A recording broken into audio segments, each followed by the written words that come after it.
Votre magasin Coop IGA Extra de Montmagny et l'espace santé Rachel Berry sont fiers de s'associer à CEMA TV pour la présentation de cette émission d'information.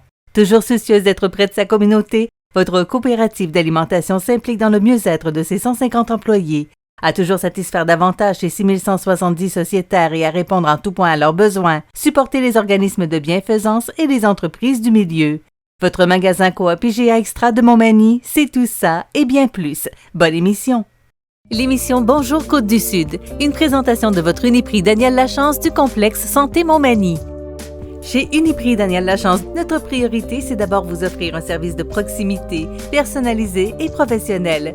Des pharmaciens toujours disponibles pour assurer la qualité des soins. Les plus grandes marques dans les cosmétiques, un grand choix pour soins corporels, service rapide de livraison. Uniprix Daniel Lachance du complexe Santé Montmagny, 5 boulevard Taché-Ouest, 88 248 55 95. Les Caisses Desjardins de Montmagny-Lillet, fiers partenaires de l'émission Bonjour Côte-du-Sud. Les Caisses Desjardins de Montmagny-Lillet, fiers partenaires de l'émission Bonjour Côte-du-Sud. Tous ensemble, nous contribuons à faire rayonner des milliers de jeunes. Desjardins, toujours là pour faire briller la jeunesse. Je vous souhaite la bienvenue en ce mardi du 27 juillet à Bonjour Côte-du-Sud en vacances parce que toute l'équipe de CEMA TV est en vacances et ce jusqu'au lundi 2 août. Alors, on vous présente quelques-unes des meilleures entrevues qu'on a réalisées au cours de l'année pendant cette période de vacances. On vous présente également des entrevues rétro. Alors, ce sont des entrevues qu'on a réalisées tout au cours de l'existence de CEMA TV et aussi nos chroniqueurs qui sont là comme à l'accoutumée. Donc, notre entrevue aujourd'hui, c'est une entrevue qu'on a réalisée le 8 janvier dernier avec Catherine Audrey-Lachapelle, qui jouait le rôle de Virginie Francoeur dans District 31. L'entrevue rétro est réservée aujourd'hui au cardinal Cyprien Lacroix, qui nous avait accordé une entrevue le 21 février 2018 dans le cadre d'une conférence qu'il devait donner à l'Église Saint-Mathieu. Et pour la chronique, c'est la chronique économique en compagnie de Régent Lemieux du groupe Mallette dans le cadre des Mardis Mallette. Je vous souhaite donc une excellente émission. Bonjour Côte-du-Sud en vacances.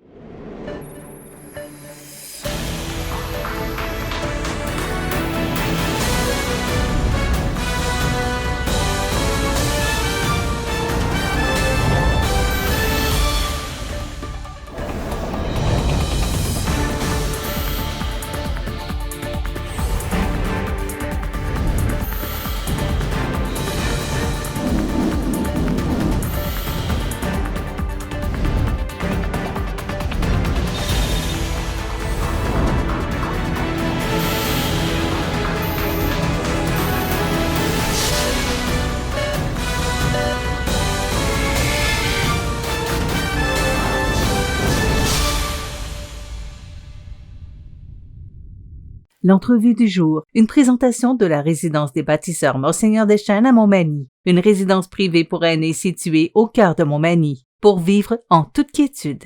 La résidence des bâtisseurs Monseigneur Deschênes à Montmagny, une résidence privée pour aînés située au cœur de Montmagny. Personnel compétent, service 24 heures sur 24, infirmière, entrée sécuritaire contrôlée et plus encore. La résidence des bâtisseurs Monseigneur Deschênes pour vivre en toute quiétude. Ma prochaine invitée, je suis vraiment heureux de l'avoir avec nous aujourd'hui, Madame Catherine Audrey-Lachapelle.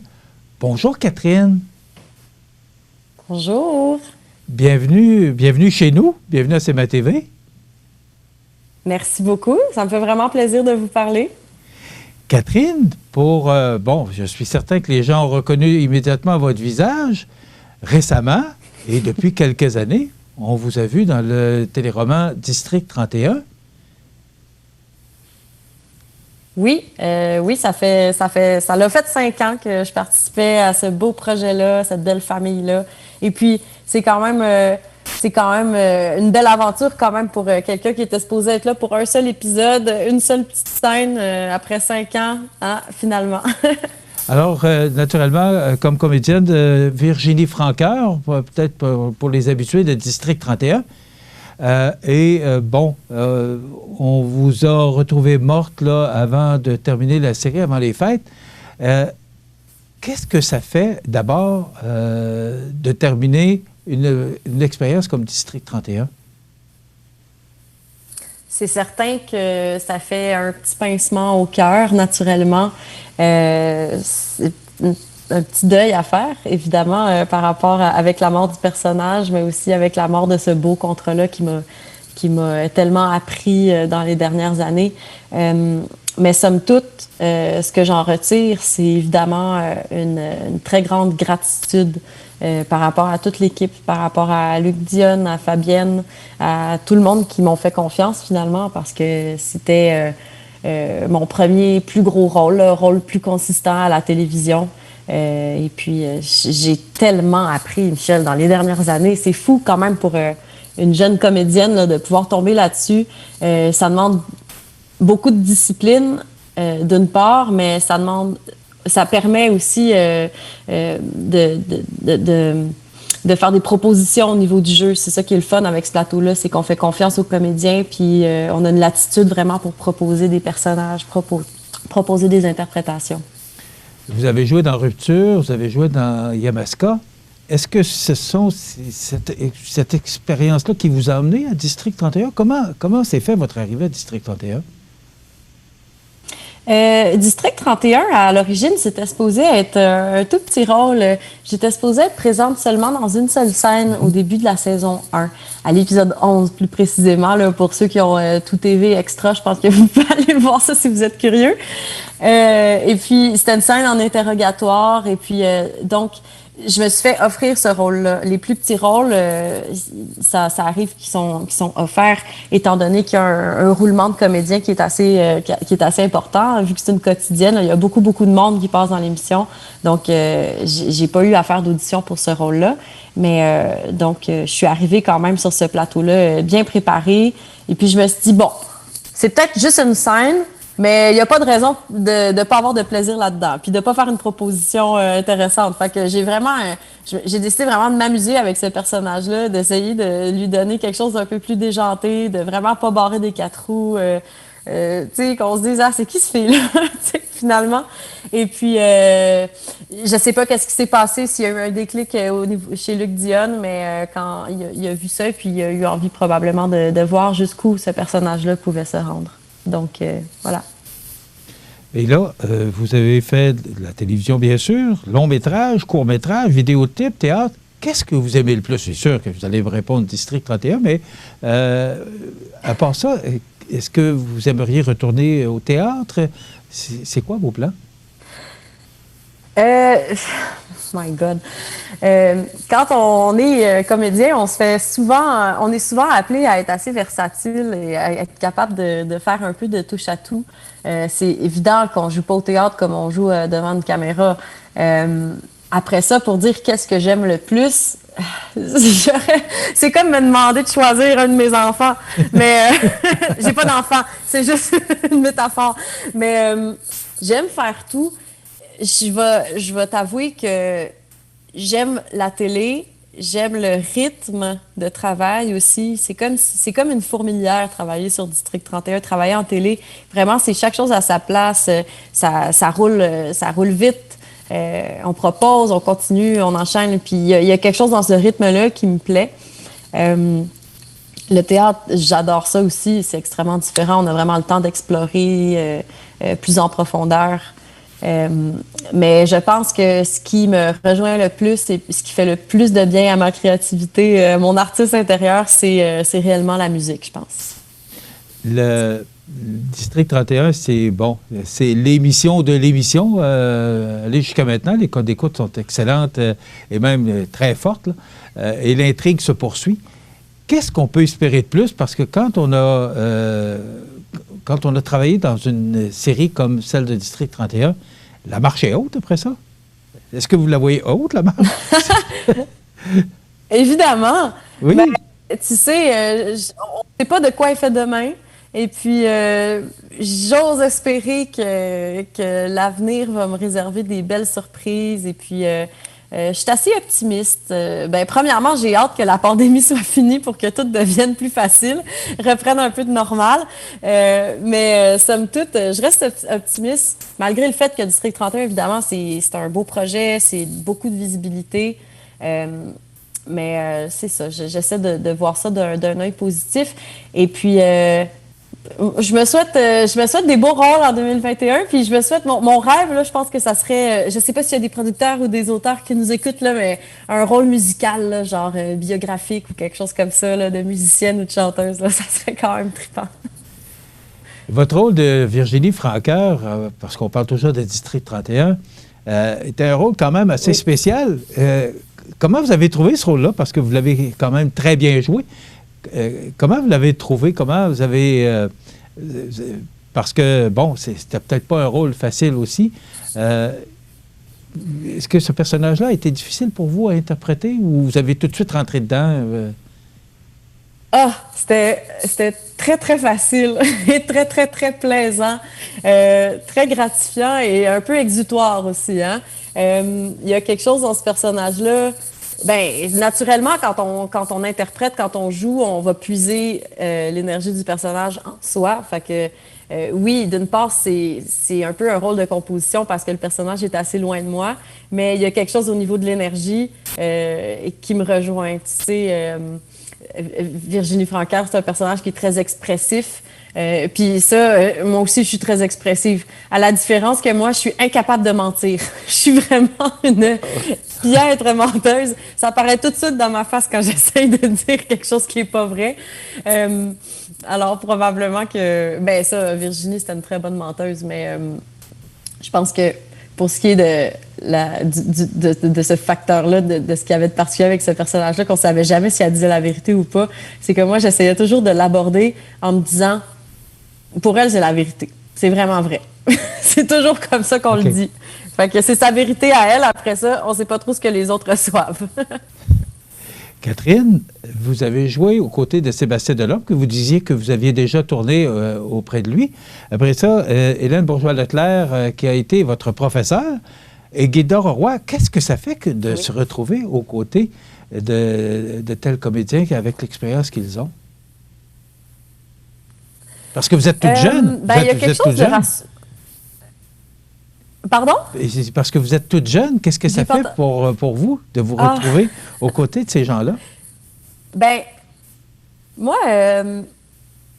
personnellement, je suis pas une personne qui est intimidée nécessairement par les mentors ou par les gens qui ont plus de métiers. Je trouve ça rassurant de les avoir auprès de moi parce que au final, on travaille tous pour le même projet, hein? On travaille tous pour donner un bon show. Alors, s'il y a des trucs qui sont un peu plus difficiles, ben d'avoir ces personnes-là qui ont beaucoup de métiers derrière la cravate auprès de moi, ben c'est rassurant de savoir qu'ils sont là pour m'épauler, qu'ils peuvent me donner des conseils si j'en ai besoin. Gildor avait toujours un bon conseil à donner. C'était super le fun de tourner des scènes avec lui, vraiment. Et ça vous permet d'apprendre encore davantage parce que vous avez des gens d'expérience autour de vous. Donc, vous avez connu une belle expérience. Absolument. Puis, tu sais, je suis beaucoup dans l'observation aussi. J'aime ça regarder mes collègues jouer, voir comment ils s'approprient le texte, voir comment ils bougent. C'est super formateur. Catherine, moi, je voudrais vous parler parce que j'apprenais, en sachant que je réaliserais une entrevue avec vous, que vous avez un complice parce que vous faites de la musique également avec Léandre Joly-Pelletier. Vous avez formé le duo Véranda, alors qui est c'est du country ou du bluegrass. Racontez-moi un peu comment est-ce que c'est vous avez développé ça jeune ou c'est tout nouveau ce côté amant de la musique? J'ai toujours baigné dans la musique. Là, ça fait quelques années que je fais ça de façon un peu plus professionnelle, mais disons que ma rencontre avec Léandre, qui est aussi mon conjoint, je tiens à le mentionner parce que c'est mon collègue dans Véranda, mais c'est aussi mon amoureux dans la vie, on habite ensemble. Cette rencontre-là, ça a été tout à fait fortuit et puis on s'est rencontrés en fait dans un bar qui s'appelle le Barfly, qui est un peu... c'est un peu un bar mythique pour les mélomanes, les gens qui aiment la musique acoustique, le bluegrass plus précisément. Il y a quelque chose qui est tellement complet dans le son. C'est comme si toutes les fréquences, tout était à sa place et puis ça remplit l'espace et puis ça nous habite. C'est vraiment c'est fascinant s'il y en a qui sont intéressés. Le style, c'est du bluegrass et puis Moi, j'adore ça. Donc, Léandre, lui, était sur scène pendant toutes ces années-là. Et puis, c'est comme ça qu'on s'est rencontrés. On est devenus des amis. Et puis, à un moment donné, j'ai eu envie, moi aussi, peut-être de monter sur scène et puis de jouer des chansons de ce style-là. Et puis, Léandre m'a un petit peu m'a épaulé là-dedans. On a commencé à jouer de la musique ensemble, à monter des chansons et à jouer dans les micros ouverts à cette place-là. Et on est devenus des amis. Et puis, rapidement, on s'est fait confiance musicalement assez pour se partager nos compositions, puis pour avoir envie d'écrire ensemble aussi.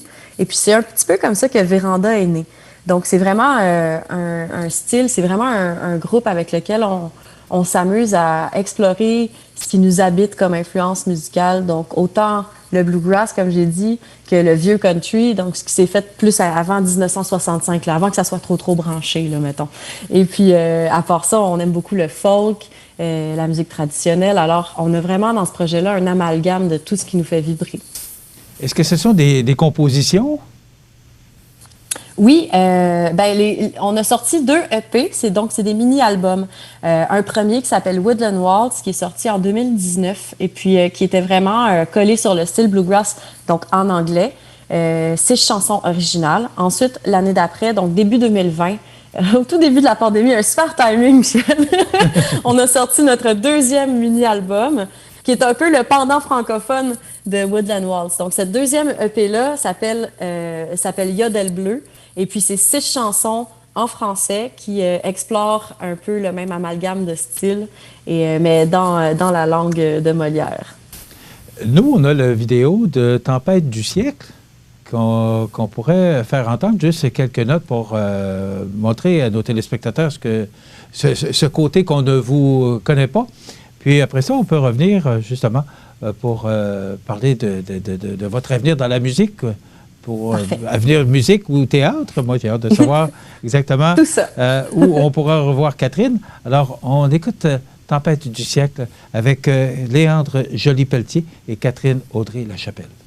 Regarde comme le ciel est lourd, il va craquer dans pas trop long. Si on prend le chemin du retour, dans 1 heure on est à maison.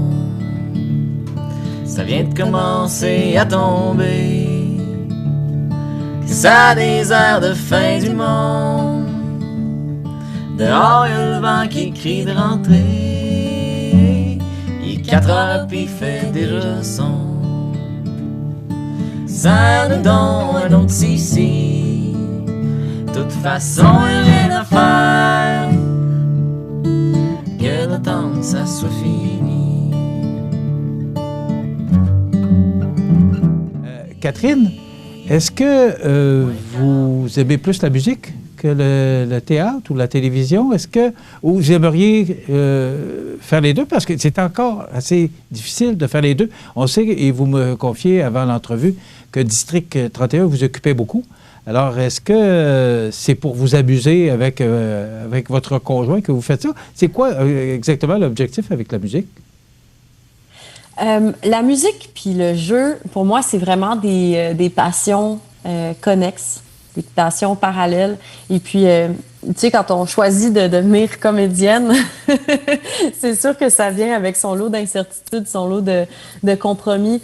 Mais somme toute, c'est un métier qu'on choisit d'exercer par pure passion, parce qu'on aime ça. Et puis, c'est la même chose pour moi pour la musique. Donc, j'ai décidé de vivre de mes passions. Et puis, pour le moment, ça fonctionne très bien. Alors, pour vrai, là, je souhaite de tout mon cœur pouvoir faire les deux de façon professionnelle, toujours, toute ma vie en parallèle. Puis, je m'amuse à dire que j'aimerais ça faire une Dolly Parton de moi-même. Ben en fait, parce que cette femme-là est partie de pas grand-chose et puis elle est devenue un véritable empire. Elle a toujours fait de la musique, elle a toujours fait des films, elle a toujours fait ça en parallèle et puis il n'y a rien qui lui a empêché de le faire. Donc, moi, je vois pas pourquoi je devrais choisir. J'ai choisi de faire les deux puis c'est ça que je vais faire. Voilà. Écoutez, pandémie. Il y a toutes sortes d'obstacles actuellement. On a connu beaucoup de difficultés à tourner en 2020. Il semble que le début 2021, ça va être sensiblement la même chose. Mais vos projets pour 2021, est-ce que la pandémie peut ralentir vos projets ou comment vous voyez la prochaine année? Bien, évidemment que la pandémie peut ralentir nos projets et elle l'a bien fait en 2020, étant donné qu'on avait un superbe été devant nous. On allait se promener partout à travers le Canada. Mais tout le monde a fait des sacrifices, je pense, dans la dernière année. Alors, on reste optimiste pour 2021 et puis on profite de cette accalmie-là, de ce reconfinement pour continuer d'écrire ce qui sera l'album qu'on va sortir en 2021. Donc, on travaille présentement sur cet album-là, qui sera notre premier album complet, complètement francophone, dans le même style. Donc, cet amalgame-là de folk, de country, puis de bluegrass. OK. Télévision, film, est-ce qu'il y a des théâtres? Est-ce que vous avez des projets? Est-ce qu'il y a de quoi qui s'en vient? Est-ce que vous avez de quoi en vue? Absolument. Ben oui, en fait, malgré l'incertitude, j'ai des beaux projets qui s'en viennent en 2021. Donc, dès qu'on va avoir le droit, là, on va commencer des répétitions. Je vais avoir la chance d'être sur les planches. Donc, des beaux projets de théâtre qui s'en viennent. Là, malheureusement, j'ai pas le droit de dire exactement c'est quoi parce que les programmations sont pas sorties. Alors, restons à l'affût. À un moment donné, ça va sortir. Donc, théâtre d'une part, et puis d'autre part, j'ai travaillé dans la dernière année sur le premier long-métrage du réalisateur Marc-Antoine Lemire, à qui on doit le court-métrage Pre-Drink, pour ceux qui connaissent pas non plus, vous pouvez aller regarder ça. C'est un court-métrage qui a parcouru le monde, qui a été dans des dizaines de festivals, qui a tout raflé sur son passage. Vraiment, Marc-Antoine a gagné plein de prix avec ce film-là. Donc, naturellement, son parcours l'a amené à faire son premier long-métrage dans lequel je joue. Je suis très fière de ça et puis j'ai extrêmement hâte de voir qu'est-ce que ça va donner. Présentement, il est en post-production. Donc, de ce qu'il m'a dit, normalement, il essaierait que ça sorte fin 2021, automne 2021. Voilà. OK. Ben, écoutez, si quoi que ce soit, vous revenez-nous et venez nous en parler. Ça nous fera plaisir de vous recevoir à nouveau. Si je me rends 30... Ça va toujours me faire plaisir de vous parler. Si on revient dans District 31 pour terminer cette belle entrevue, Virginie Francoeur, est-ce que vous pouvez nous dire où vous avez caché les bijoux? Ça, c'est pas moi qui détiens le secret de ça, malheureusement, Michel. C'est Luc Dionne. Ah! Alors, on va rester avec le suspense. Vous avez été très généreuse, Catherine. Merci beaucoup d'avoir été avec nous. Et si vous avez quoi à nous annoncer, une nouvelle vidéo, peu importe, vous serez toujours la bienvenue à CMA-TV. Merci beaucoup d'avoir été avec nous. Ça a été un réel plaisir. Merci beaucoup. Catherine Audrey-Lachapelle, qui, on l'a bien connue dans District 31 pour son personnage Virginie Francoeur. J'ai l'impression que ce personnage-là va la suivre encore pour un bon moment parce qu'on l'a trouvée excellente. Je vous ai trouvée très bonne en passant. Merci. Merci d'avoir été avec nous. L'entrevue du jour, une présentation de la résidence des bâtisseurs Monseigneur Deschênes à Montmagny, une résidence privée pour aînés située au cœur de Montmagny, pour vivre en toute quiétude. Les Caisses des Jardins de Montmagny-Lillet, fier partenaire de l'émission Bonjour Côte-du-Sud.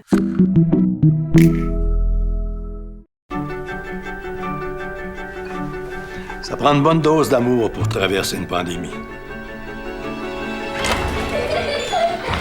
Ça prend aussi une bonne dose de patience. Une bonne dose de courage et de détermination. Une bonne dose de persévérance. Ça prend une bonne dose d'endurance. Mais surtout, ça prend une deuxième dose de vaccin.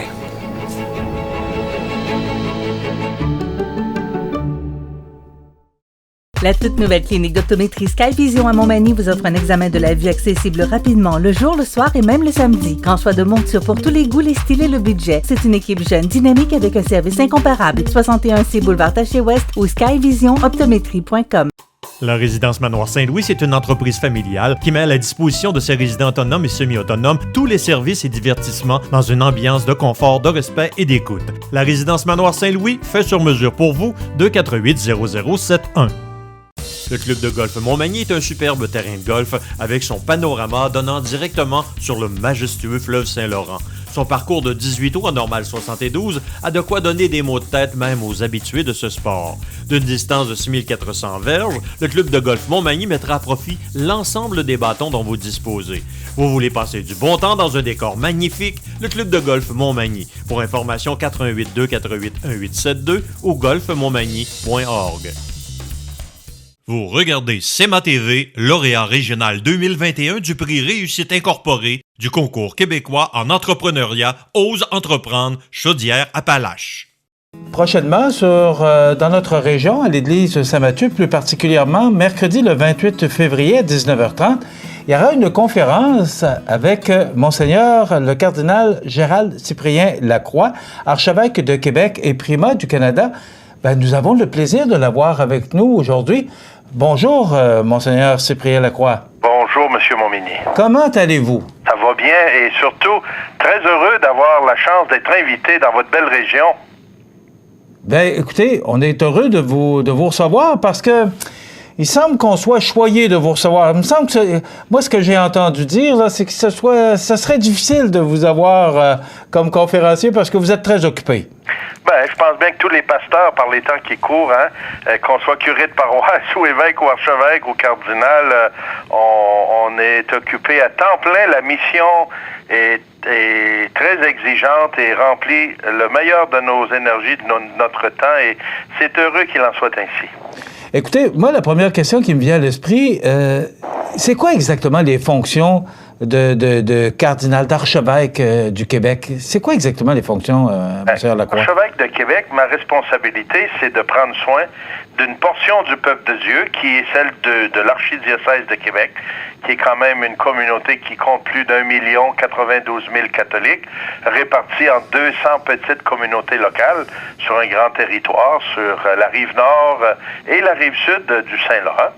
Et vous avez un évêque qui a aussi une portion du peuple de Dieu, un peu plus petit, mais qui doit s'occuper aussi de veiller à ce que l'Évangile soit annoncé, célébré, la croissance de la foi, l'accompagnement des communautés. C'est un travail passionnant. Et comme cardinal, il y a deux fonctions. Le cardinal a deux responsabilités. La première, qui est celle d'élire un pape si jamais on a besoin d'en élire un. Heureusement, ça n'arrive pas souvent. Et actuellement, j'espère que celui qu'on a va durer longtemps parce qu'on est très content avec le pape François. Alors ça, c'est une responsabilité qu'on a. Jusqu'à l'âge de 80 ans, un cardinal est éligible pour voter pour choisir un nouveau pape. On est à peu près 120 dans le monde à avoir cette responsabilité-là. Mais l'autre volet de la vie d'un cardinal, c'est d'être conseiller du pape et de le soutenir dans sa mission. Alors, le pape va nous nommer, par exemple, sur différents dossiers, différents comités dans la vie internationale de l'Église. On parle justement du message du pape ou la lettre du pape, la loi de l'Évangile. Est-ce que c'est ce message que vous viendrez partager avec les gens, les fidèles de notre paroisse? À vrai dire, ça fait 30 ans cette année que je suis prêtre, ça va faire 9 ans que je suis évêque, et tout au long de ma vie, comme ministre ordonné de l'Église, je n'ai fait que prêcher la joie de l'Évangile.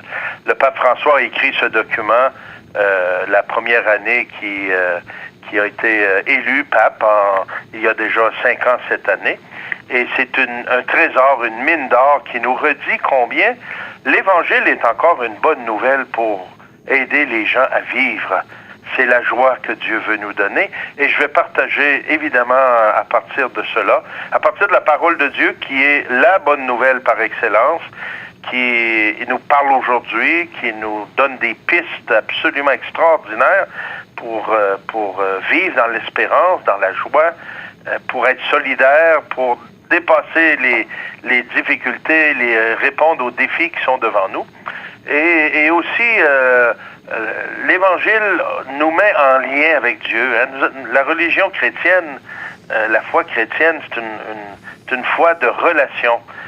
On ne fait pas juste croire à des dogmes et puis à des notions et de la philosophie, une idéologie.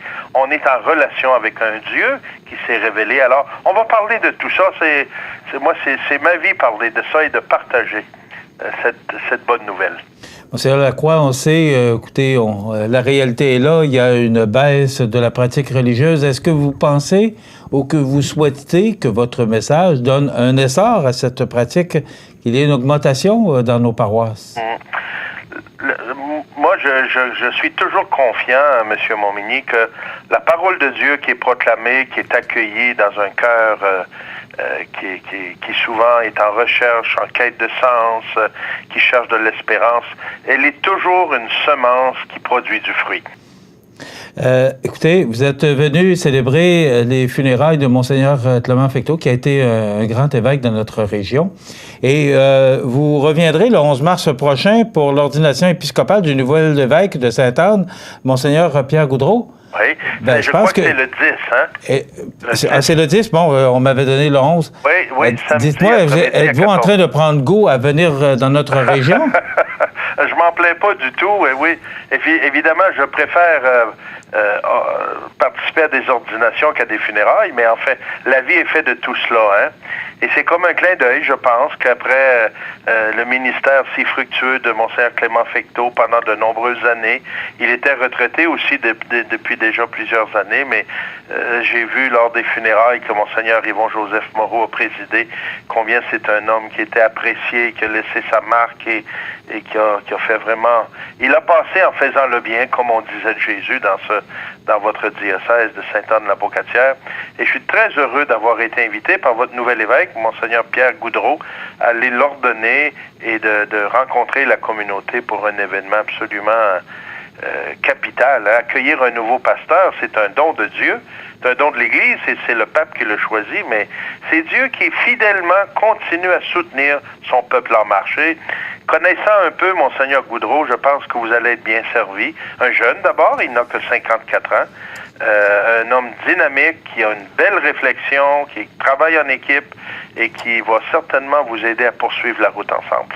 Bon, c'était ma prochaine question, à savoir, vous connaissez le nouvel évêque Pierre Goudreau? Oui, je peux pas dire que je le connais beaucoup, mais oui, on a croisé le fer à quelques reprises. Je suis allé une année prêcher la retraite aux prêtres de son diocèse et du diocèse d'Amos qui s'étaient réunis ensemble. Je l'avais rencontré à ce moment-là et nous nous sommes rencontrés à quelques reprises depuis qu'il a été nommé évêque pour commencer à préparer la célébration et tout ça. Et plus je le rencontre, plus je découvre que c'est un homme de grande qualité, un très beau cadeau pour votre Église et notre Église, parce que il va bien sûr servir prioritairement l'Église et la communauté diocésaine de Sainte-Anne-la-Pocatière, mais il va être aussi un évêque qui va nous aider à tous les évêques du Québec et les évêques du Canada à continuer de réfléchir et de discerner quelles sont les choses les plus importantes que nous avons à mettre en place pour notre avenir. Permettez-moi de vous poser la question, comme vous êtes quand même très près du pape, récemment on entendait que la santé de Benoît XVI serait très fragile. Il se disait même en fin de vie. Est-ce que vous avez de l'information concernant Benoît XVI? Toutes ses capacités intellectuelles encore, et il avance sereinement. Il le sait qu'un jour, ça va être la fin, mais je le vois avancer sereinement. Et il a écrit, je pense récemment, une lettre à un journal d'Italie pour dire cela. Je me prépare tranquillement pour la grande rencontre. Je me dirige vers la maison du Père. Mais ça ne veut pas dire qu'il est en fin de vie pour autant, mais il est fragile, c'est sûr. Écoutez, vous serez chez nous mercredi le 28 février, c'est à 19h30, c'est à l'église de Saint-Mathieu. Je vous donne quelques secondes pour inviter vous-même les gens qui nous regardent. Ben écoutez, j'ai très hâte de rencontrer la population de notre diocèse voisin. Autrefois, les communautés de Sainte-Anne-la-Pocatière faisaient partie du grand diocèse de Québec. Et en 1951, on a multiplié les diocèses au Québec et Sainte-Anne est devenue un diocèse avec son propre évêque et c'est heureux qu'il en soit ainsi pour avoir un pasteur plus proche. Et je suis très heureux d'aller partager la joie de l'Évangile avec vous et de regarder comment, avec la réalité dans laquelle on vit, le peuple québécois est à un moment de son histoire où il a des choix à faire. Et je pense que l'Évangile mérite d'être considéré ou reconsidéré. De rencontrer le Christ ou de renouveler notre rencontre avec lui, je pense, peut nous faire un grand bien. Venez vivre une soirée où l'Évangile sera à l'honneur et où on aura le temps de se rencontrer, de partager ensemble. C'est le carême, on est dans le temps du carême à ce moment-là. Il me semble que c'est un bon investissement que se donner une soirée pour réfléchir un peu plus à la foi qui nous habite. Je vous attends avec grand plaisir. Cardinal Gérald Cyprien Lacroix, archevêque de Québec, primat du Canada, merci de nous avoir accordé cette entrevue et au plaisir de vous retrouver le mercredi 28 février prochain à Montmagny. Merci, M. Montmigny. Au plaisir de vous rencontrer aussi. Merci, au revoir. Au revoir. La vaccination contre la COVID-19 se poursuit partout au Québec. L'effet combiné des 2 doses assure une meilleure efficacité du vaccin, en plus de réduire le risque d'avoir et de transmettre le virus. Vous serez aussi protégé sur une plus longue période. Il est primordial de vous présenter à votre rendez-vous pour la 2e dose du vaccin, peu importe ce qu'il y a d'autre à votre horaire. La 2e dose du vaccin est essentielle. La toute nouvelle clinique d'optométrie Skyvision à Montmagny vous offre un examen de la vue accessible rapidement, le jour, le soir et même le samedi. Grand choix de montures pour tous les goûts, les styles et le budget. C'est une équipe jeune, dynamique avec un service incomparable. 61C Boulevard Taché-Ouest ou skyvisionoptométrie.com. Votre magasin Coop, c'est un large éventail de fruits et légumes, gâteaux personnalisés, mets cuisinés, bouchées à votre service, charcuterie, fromage, poissons frais, produits locaux. Une fraîcheur garantie à chacune de vos visites. À votre magasin Coop IGA Extra de Montmagny. Desjardins et ses membres sont toujours là pour faire briller la jeunesse. Les jeunes ont des rêves, des ambitions, des projets. Et les caisses Desjardins de Montmagny-Lillet sont fiers de les soutenir et de les faire rayonner. Desjardins, toujours là pour faire briller la jeunesse.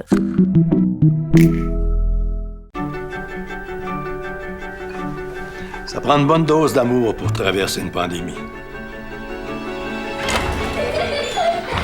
Ça prend aussi une bonne dose de patience. Une bonne dose de courage et de détermination. Une bonne dose de persévérance. Ça prend une bonne dose d'endurance. Mais surtout, ça prend une 2e dose de vaccin.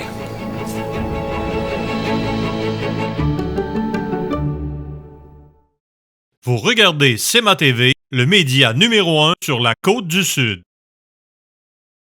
Dans le cadre des Mardis Mallette, CEMA TV vous présente la chronique économique, une présentation du groupe Mallette, société de comptables professionnels agréés et de services juridiques. Si vous avez des belles ventes et pas une scène dans le compte de banque, c'est probablement que vous payez du long terme avec du court terme. L'agilité financière, c'est important en période de crise. Parlez-en à votre CPA.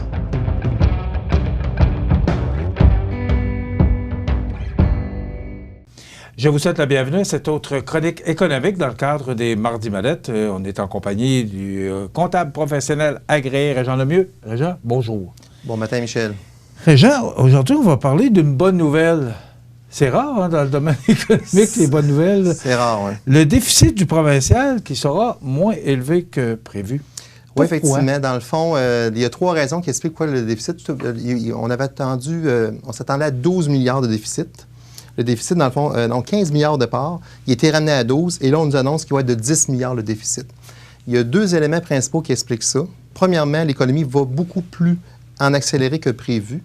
Donc, on parle pratiquement d'une croissance de 6 qui a été modifiée par rapport au gouvernement du Québec.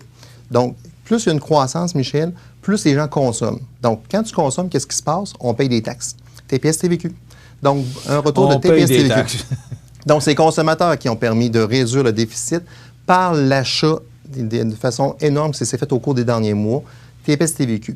Et les entreprises, étant donné qu'ils vendent plus, font plus de profits en général, tout dépend des secteurs d'activité, mais en général, les entreprises font plus de profits actuellement que prévu. Et là, ça crée encore là des impôts qui retournent au gouvernement. Donc, une très bonne nouvelle, on passe de 15 milliards à 10 milliards de déficit, donc 5 milliards de moins de ce qui avait été annoncé au départ. C'est une très bonne nouvelle pour l'économie québécoise. Donc, ça démontre bien que les différents programmes qui ont été mis en place, mais aussi, on s'aperçoit que les gens, la confiance est revenue. On sort, en fait de semaine, on vient de sortir, là, puis on s'aperçoit que les gens sont là, sont au rendez-vous, ça consomme. Et ça, c'est une très bonne nouvelle. On rappelle toujours, c'est le consommateur qui décide, qui dicte l'économie. C'est surprenant un peu d'entendre un comptable professionnel agréé nous dire que c'est une bonne nouvelle qu'on va faire un déficit de 10 milliards de dollars. Et c'est ça, hein? Quand l'essence monte à 2 $ puis qu'il baisse à 1,5 $, moins cher, on va le payer 1,5 pièce. C'est un peu ça. C'est ça, effectivement. Ça fait drôle de dire que c'est une bonne nouvelle, de dire qu'on va faire 10 milliards de déficit au lieu de 15. Moi, la question, Régent, et j'en parlais avec José Soucy la semaine dernière, on a 1 000 milliards de dettes et plus au fédéral. Je ne sais pas combien on est rendu au provincial. Qu'est-ce qu'on va faire? Est-ce que ça va arrêter à un moment donné? Comment on va faire pour tout rembourser ça, ces argents-là? Est-ce qu'à un moment donné, ça va nous emmener vers une récession? Est-ce qu'il va se passer quoi? Parce que quand on dit d'une bonne nouvelle qu'on augmente le déficit, oui, c'est une bonne nouvelle parce que le déficit est moins élevé, mais c'est pas une bonne nouvelle en tant que telle parce qu'on augmente la dette. Non, effectivement, ça c'est un bon point, Michel. Il faut comprendre quand on crée un déficit, c'est que c'est pour éviter justement la catastrophe. Donc, on injecte beaucoup d'argent dans l'économie pour éviter la catastrophe. Donc, ça, c'est la première bonne nouvelle de ça, c'est que l'économie se maintient. Donc, on n'aura pas d'effondrement comme on peut vivre dans certains pays. Venezuela qui ont connu c'était astronomique. La Grèce, c'était très difficile de passer aussi à travers. Haïti, ça va pas bien actuellement aussi. Donc, c'est beaucoup de pays, dans le fond, qui ont été beaucoup affectés par l'économie. Le Cuba, il y en a plein de pays qui sont vraiment... Tandis que nous, l'avantage qu'on a comme province, l'ensemble des provinces au Canada, c'est que l'économie va quand même bien. Puis lorsqu'il arrive un soubresaut, on est capable d'emprunter. Donc, on est en mesure d'emprunter pour faire face à une mauvaise situation qui arrive. Ça, c'est une bonne nouvelle par rapport à ça. Et l'autre chose qu'il faut comprendre, c'est que notre produit intérieur brut, notre niveau d'endettement est parmi les moins élevés du G7. Donc, on le rappelle toujours, ça allait super bien. C'est valable parce que ça allait vraiment bien. Ça aurait encore mieux été si on n'aurait pas connu cette COVID-là, parce que l'économie canadienne était rendue vraiment au top. Elle était reconnue mondialement comme une économie qui allait très bien parce qu'on faisait partie peu d'endettement par rapport à ce qu'on générait. Donc, elle était vraiment bien contrôlée par rapport au nombre de personnes dans le pays versus les impôts à payer, tous les avantages reliés aux individus. Et là, malheureusement, il arrive une situation. Pourquoi je dis une bonne nouvelle? Parce que c'est moins élevé que prévu. Puis on sent que le retour de ce payback-là, il va prendre un certain nombre d'années. C'est au fédéral, le pays. Au provincial, comme je vous dis, c'est l'événement que je vous parlais aujourd'hui, c'est le provincial. Au fédéral, c'est un peu plus compliqué parce qu'on s'est endetté avec les fameux programmes de subvention salariale d'urgence. Tu l'as mentionné, 100 milliards. Ça va prendre une cinquantaine d'années à récupérer ça. Mais ça restera quand même que... Une quarantaine d'années. Oui, une quarantaine d'années. Mais ça restera quand même que par rapport aux actifs qu'on possède, d'avoir un niveau d'endettement, c'est normal. Et là, il va être plus élevé pendant un certain temps. Mais au moins, l'économie canadienne ne s'est pas effondrée. Puis elle est encore compétitive comparativement aux économies mondiales de d'autres pays. Puis ça, c'est un bon avantage qu'on a parce qu'on n'était pas fragile en partant. Donc, comme l'expression le dit, quand on se compare, on se console. Exactement. Les acheteurs doivent composer avec d'importants délais pour se procurer une voiture neuve, mais également usagée. Il n'y a pas de voiture dans les cours de concessionnaires pourquoi? Bien, il y a différents éléments qui font ça. Encore là, la pandémie a le dos large. Donc, il y a vraiment une consommation plus élevée que d'habitude pour les voitures. L'autre élément aussi, c'est les ruptures de stock de certaines composantes. Donc, on parle entre autres des puces dans les voitures qui a un manque. Il y a seulement 3 fournisseurs de puces dans le monde pour les voitures. Donc, les puces qui rentrent dans les voitures là, pour faire l'électronique. Là. Je connais moins ce détail-là, mais toutes les composantes électroniques, il y a 3 fournisseurs dans le monde, puis dont un là-dedans, il y a eu un feu. Donc, on s'aperçoit que le fait qu'on était contrôlé, certains produits sont faits à des endroits bien précis, en Chine, etc., on n'en verra plus ça. Là, dans le fond, qu'est-ce qu'ils vont faire, les entrepreneurs? Ils vont s'assurer d'avoir des fournisseurs beaucoup plus larges. Donc, d'avoir plus de fournisseurs au cas qu'il arriverait des ruptures un peu comme ça. Donc, la pandémie consomme plus, reliée par un manque de composantes pour un produit. Donc, même si tu as la voiture quasiment au complet, si tu en manques 10 tu ne peux pas sortir de ta voiture. Puis ça crée vraiment une rareté dans le marché actuellement. Michel, on parle que dans les VUS, on parle de 3 à 6 mois de délai lorsque tu veux acheter une voiture. Dodge Ram 1500, là, on parle pratiquement d'1 an. Puis le plus populaire, c'est le RAV4. Le RAV4, dans le fond, là, ça va jusqu'à... Dans certains cas, c'est le RAV4 4 Prime. Là. On parle d'1 an. Puis si on veut, lui qui est branché, là, qui est sans électrique, là, on peut s'appeler jusqu'à 24 mois. Donc, il y a vraiment des types de véhicules qui sont encore plus en demande que d'autres. Et ces véhicules-là causent que des délais. Fait que là, dans le fond, c'est de la patience par rapport à ça. C'est de dire, bien, est-ce que je peux attendre? Puis là, ça a une conséquence aussi que les voitures neuves étant plus rares, ça devient que les voitures usagées deviennent rares aussi. Parce que là, les gens veulent changer de voiture. Fait que là, le prix des voitures usagées a augmenté. On parle dans certains cas qui ont pu doubler parce que c'est vraiment nord-américain. autant au Québec, au Canada qu'aux États-Unis, il y a vraiment une demande beaucoup plus élevée. Et ça m'amène toujours à parler de la fragilité de l'économie pour l'inflation. On voit le prix des biens qu'on augmente, puis on apprend à tous les jours des nouveaux prix. Là, c'est l'huile de canola qui rentre dans les fameuses fritures, les poutines, qui a augmenté également aussi. Puis ça va faire en conséquence que les prix vont augmenter.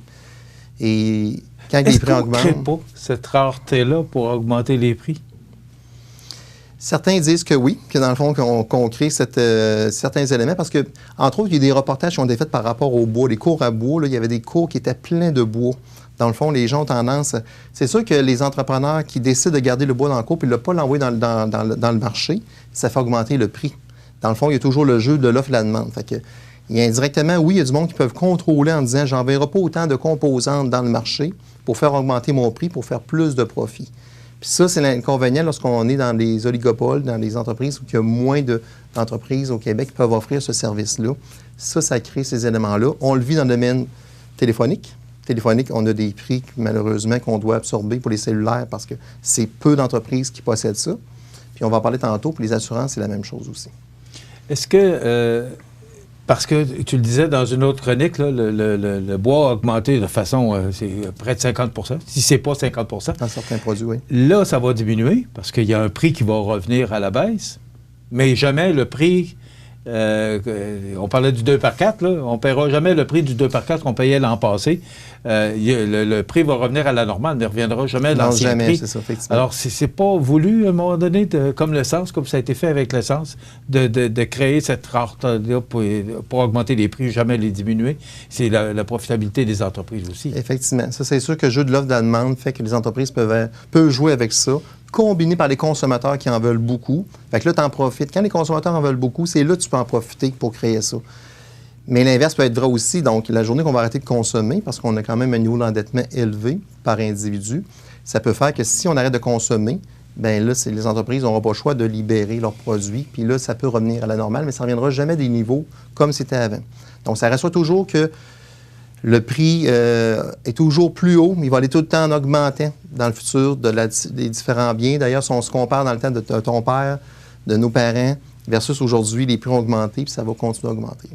On payait des autos 5-6 000 $ dans les années 60. Comment profiter de la hausse de la valeur de ma résidence? Oui, ça, Michel, je trouve que c'est un bon conseil à donner aux consommateurs. C'est que, dans le fond, l'avantage qu'on a présentement, c'est que le prix des maisons a augmenté de 23 % en moyenne au Québec. 23 % 23 % en un an. Ça veut dire, Michel, qu'une maison qui vaut 200 000 à 20 % elle vaut 240 000 aujourd'hui. L'avantage de ça, donc, c'est notre patrimoine personnel a augmenté. Donc, ça nous crée un pouvoir d'achat plus élevé. Parce que tu sais, Michel, on peut emprunter 80 % sur la valeur d'une maison. Fait que si je rajoute 40 000 de plus de valeur à 80 % je peux emprunter 32 000 de plus. Mais là, quand on emprunte plus, on doit le faire de façon intelligente. Là, moi, dans le fond, qu'est-ce que je vous donne comme conseil? C'est de venir en profiter pour réduire vos cartes de crédit. Donc, si vous avez des cartes de crédit pour lesquelles vous n'êtes pas en mesure de ramener le sol à zéro, profitez-en, parce qu'au-delà de payer le paiement minimum, c'est encore mieux de venir payer la carte de crédit au complet à tous les mois, parce que le taux d'intérêt est à 20 % en moyenne, 18 à 22 % Alors que sur une hypothèque ou sur une marge de crédit hypothécaire, c'est 3 % et moins, là. OK? Ça joue là-dedans. Oui, donc, on parle vraiment. Bon conseil, oui. Ouais, ça, c'est vraiment intéressant. Ça peut être des prêts personnels aussi, parce qu'on sait qu'il y a des prêts personnels sur un véhicule. Mais si on t'ajoute un véhicule usagé, il va te faire un prêt personnel. Les prêts personnels sont environ entre 7 à 9 % que tu payes de taux d'intérêt. Fait que moi, qu'est-ce que je vous dis par rapport à ça?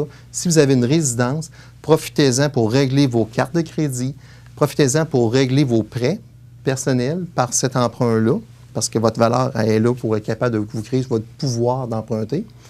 Puis aussi, profitez-en pour peut-être prendre du REER. Parce que l'avantage de prendre du REER, ça vous crée une économie d'impôt. Parce que lorsqu'on prend un REER, ça vous crée une économie d'impôt. Si on prend 10 000 de REER, ça peut vous créer entre 30 à 40 % d'économie d'impôt. C'est encore ça? Oui. C'est encore ça, oui, parce que les taux d'impôt sont restés les mêmes au niveau des personnels. Donc, c'est entre 3 000 à 4 000, ça va vous donner de retour d'impôt. Puis, tu sais, vous empruntez à du 3 %, puis normalement, votre placement peut vous rapporter peut-être plus que 3 %. Bien là, c'est encore là, vous allez un peu plus dans le risqué dans vos placements, là, mais ça peut vous rapporter plus. Donc, vous empruntez pour placer votre argent, vous avez une économie d'impôt reliée à votre REER, puis en plus, votre placement vous permet peut-être d'aller chercher plus que 3 % de rendement. Donc, ça peut être avantageux ce côté-là. Je voyais récemment dans un reportage que la pandémie a fait que les gens ne voyagent en moins, sortant moins, le taux d'endettement aurait diminué. Oui, effectivement. Oui, ça, c'est un constat, effectivement. Michel, le taux d'endettement des contribuables ont diminué parce que les gens ont plus épargné par le fait qu'ils ont consommé moins. Là, on commence à revoir un peu le contraire dans certains cas. Ce n'est pas toutes les tranches d'âge. Je l'avais déjà mentionné. Il y a des tranches d'âge pour lesquelles c'est vraiment la consommation est beaucoup plus élevée. 20 à 30 ans, c'est des consommateurs très actifs actuellement, même en période de pandémie. Ils achetaient beaucoup par les Amazones de ce monde, etc. Là. Il y a des tranches d'âge pour lesquelles ils ont eu vraiment des économies. Donc, on parle des gens de 30 ans et plus, jusqu'à 60 ans, ils ont eu vraiment des économies parce qu'ils n'ont pas, même les gens à leur retraite, ils ont économisé aussi parce qu'ils n'ont pas pu sortir. Fait que ça, c'était avantageux ce côté-là. Mais ça reste que la moyenne d'endettement des contribuables est quand même assez élevée en général. Elle était déjà élevée avant la pandémie. Là. OK. Les caisses et les banques doivent s'ajuster aussi. Là. On ne peut pas emprunter comme ça. Là. Tu disais 40 de valeur, il faut aller à la banque ou à la caisse parce que ça n'augmente pas, la marge de crédit n'augmente pas comme ça. Là. Non, effectivement, il faut toujours aller à l'institution financière. Parce que ta valeur de propriété a augmenté de 40 il faut aller voir notre banquier. Oui. Pour voir. C'est pas aussi simple que je viens de le dire. Dans le fond, que lorsqu'on arrive à une augmentation de valeur de votre maison, ça peut arriver qu'ils vous demandent. Normalement, ils font l'évaluation, les autres même à l'interne. Ils sont en mesure de le faire à l'interne directement l'évaluation. Sinon, ils vont vous demander un évaluateur agréé pour venir évaluer votre maison. Mais ça va à peine, des fois, de faire évaluer sa maison, surtout lorsqu'on a des endettements à côté, là, parce que c'est une belle stratégie, parce que le taux d'emprunt le plus bas, c'est le taux résidentiel. Pourquoi? Parce que vous avez un actif important qui a une valeur et qui garde sa valeur. Le terrain prend toujours de la valeur.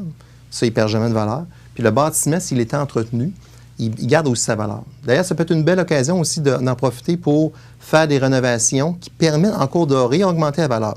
Donc, on parle des cuisines, des salles de bain. Ouais. Ce sont des pièces de la maison qui viennent augmenter votre valeur de votre maison. Donc, si vous le dites que vous allez faire des modifications de votre cuisine, salle de bain, ça vient automatiquement augmenter votre valeur de votre maison, comparativement, mettons, à une piscine qui ne donnera pas de valeur de plus à une maison. La toiture, ça permet de maintenir. Donc, tout ce qui est l'entretien général des fenêtres, etc., ça, c'est du maintien normal qui ne donne pas nécessairement de valeur additionnelle. Mais tout ce qui est cuisine, salle de bain, lorsque vous parlez avec les gens mettons, je parle avec Steve Blais de Remax, là, ils me mentionnent tout le temps, il faut avantager ces pièces-là. C'est ces pièces-là qui vont faire que vous allez vendre beaucoup plus cher votre maison, en plus de l'augmentation du prix dans le marché. Et en quelques secondes, le 23 d'augmentation des propriétés, c'est partout au Québec, là? C'est une moyenne bon généralisée. Pour Montmagny aussi? Oui, c'est bon pour Montmagny aussi. On l'a vu, dans le fond, à Montmagny, les transactions, ça s'est vendu. Il y a des transactions qui se sont vendues plus cher que la valeur qui était demandée, donc du jamais vu à Montmagny. Puis là, avant ça, on avait de la misère à vendre en haut des taxes municipales à Montmagny. Et là, on voit vraiment que les ventes de maisons se font plus cher que la valeur des taxes municipales. Donc, c'est une moyenne généralisée, mais à Montmagny, secteur qu'on a, même le sud du comté a connu une croissance aussi. Il y a des maisons qui ne se vendaient pas dans le sud du comté, maintenant se vendent parce que les gens veulent faire un retour aux sources. Donc, c'est une très bonne nouvelle pour nous. Voilà, chronique très intéressante. Merci beaucoup. On se retrouve dans 2 semaines. Oui. Alors, Régent Lemieux, qui est comptable professionnel agréé du groupe Mallette, vous voulez des conseils avec tout ce que vous venez d'entendre, consultez des professionnels qui vont bien vous conseiller. 248-57-77, le groupe Mallette, 14 chemin des Poiriers à Montmagny. Merci, Régent. Dans 2 semaines, voilà, ça complète. Dans le cadre des Mardis Mallette, CMA-TV vous présente la chronique économique, une présentation du groupe Mallette, société de comptables professionnels agréés et de services juridiques. Desjardins et ses membres sont toujours là pour faire briller la jeunesse. Les jeunes ont des rêves, des ambitions, des projets et les caisses Desjardins de Montmagny-Lillet sont fiers de les soutenir et de les faire rayonner. Desjardins, toujours là pour faire briller la jeunesse. La vaccination contre la COVID-19 se poursuit partout au Québec. L'effet combiné des 2 doses assure une meilleure efficacité du vaccin, en plus de réduire le risque d'avoir et de transmettre le virus. Vous serez aussi protégé sur une plus longue période. Il est primordial de vous présenter à votre rendez-vous pour la 2e dose du vaccin, peu importe ce qu'il y a d'autre à votre horaire. La 2e dose du vaccin est essentielle. Chez Promutuelle Assurance Montmagny-Lillet, on est là, à proximité, pour vous offrir tous les services en assurance. De l'accueil à la direction générale, en passant par les agents, la souscription, la comptabilité, la prévention et l'indemnisation, des professionnels de chez nous sont heureux de répondre à tous vos besoins. Promutuelle Assurance Montmagny-Lillet est là, dans la région, pour ses membres et la communauté.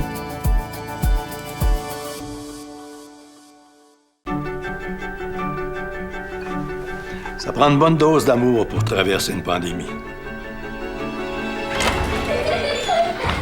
Ça prend aussi une bonne dose de patience.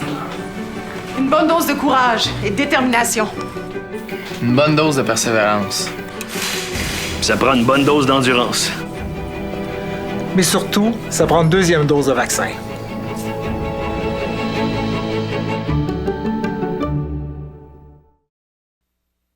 La chronique des offres d'emploi présentée par le Centre d'aide et de recherche d'emploi Montmagny-Lillet, le CAR, organisme à but non lucratif, à Montmagny, Saint-Fabien-de-Panay, Saint-Pamphile et Saint-Jean-Port-Joli, 418-248-9559 ou lecar.ca.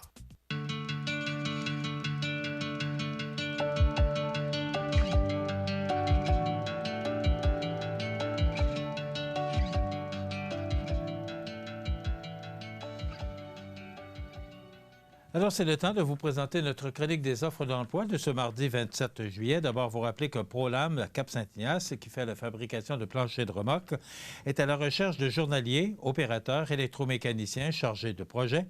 On vous invite à vous joindre à une équipe dynamique, si ça vous intéresse, rh@prolamflow.com ou encore, vous parlez aux gens des ressources humaines au 246-5101. Humano Médical qui a actuellement plusieurs opportunités dans son usine et ses bureaux de Lillet, entre autres aux opérations, à la supervision, chargé de projets, qualité et environnement, maintenance, approvisionnement. Pour en savoir davantage, carrière.humanomedical.com/FR-CA ou encore 247-3986 pour parler aux gens des ressources humaines. Vous êtes en amour avec la région? On a une opportunité juste pour vous. On embauche PDF Étiquette à Montmagny, avenue de la Cour, pdflabels.com pour avoir plus d'informations sur les emplois disponibles ou encore, vous pouvez composer le 248-5500 pour avoir plus d'informations. PDF Étiquette, une entreprise, ou Étiquette PDF, une entreprise en pleine expansion. Fonderie Poitras qui embauche actuellement un salaire annuel minimum de 43 264 $ par année. Fondriepoitras.com pour avoir plus d'informations sur ses offres d'emploi ou encore 247-5041 Poitras, Fonderie Poitras de Lillet. Vous voyez actuellement les postes offerts par le Centre d'aide en recherche d'emploi Montmagny-Lillet sur son site internet lecar.ca. Le Centre d'aide en recherche d'emploi qui également, ce sont des professionnels de l'emploi qui vous aident dans la recherche d'emploi, orientation professionnelle, coaching de carrière, services de placement. C'est un accompagnement sans frais, équipe professionnelle, services personnalisés. 4 points de service pour mieux vous servir, Montmagny, Saint-Fabien-de-Panay, Saint-Pamphile, Saint-Jean-Port-Joli. 248-95-59, 248-95-59, le Centre d'aide et de recherche d'emploi Montmagny-Lillet. La chronique des offres d'emploi présentée par le Centre d'aide et de recherche d'emploi Montmagny-Lillet, le CAR, organisme à but non lucratif, à Montmagny, Saint-Fabien-de-Panay, Saint-Pamphile et Saint-Jean-Port-Joli, 418-248-9559 ou lecar.ca. Santé, beauté, photo. Votre Jean Coutu de Montmagny, c'est tout ça et encore bien plus. Jean Thibault et toute son équipe du Jean Coutu de Montmagny sont fiers de s'associer à CEMA TV dans la présentation de la pouponnière et profitent de l'occasion pour féliciter les heureux parents. Vous regardez CEMA TV, le média numéro 1 de l'information sur la Côte-du-Sud. La résidence funéraire Boulanger vous propose une gamme complète de services personnalisés afin de répondre à tous vos besoins en matière de funérailles. Nous vous fournissons des installations de services innovants qui répondent en évolution des familles d'aujourd'hui. Nous prenons soin de vous afin que vous puissiez vous concentrer sur ce qu'il y a de plus important, votre famille, vos amis et vous-même. Salon funéraire adapté pour votre plus grand confort, grand stationnement et facilité d'accès. La résidence funéraire Boulanger, pour bien faire dans la dignité. Veuillez prendre note qu'aujourd'hui, il n'y a pas d'avis de décès. L'émission Bonjour Côte-du-Sud, une présentation de votre Uniprix Daniel Lachance du complexe Santé Montmagny. Service professionnel 88 248 55 95.